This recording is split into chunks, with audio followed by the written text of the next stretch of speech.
aalis tayo kahit walang araw. Yung tinted sunscreen natin, yung gagamitin natin. Dahil parang wala lang yan. Pero, protected ang skin. Isang sample nga dito, tingnan nyo ha. Lalagyan ko dito.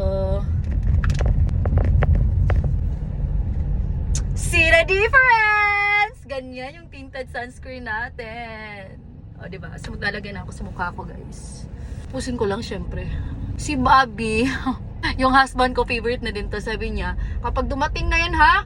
Siguraduhin mo yung stocks natin, yung pang-personal use natin. Syempre. Abangan ito next week. Diba? Ang aga. Akala ko mga second week ng February, pero maaga do dumating yung umalis yung barko. So, maagang darating yung bottles natin and mag-refill na lang yan. So, hopefully, next week or basta, malapit na! For only 170 lang ito, guys. 170 lang ang SRP nito. And yung bottle natin is 30 ml. So, abangan!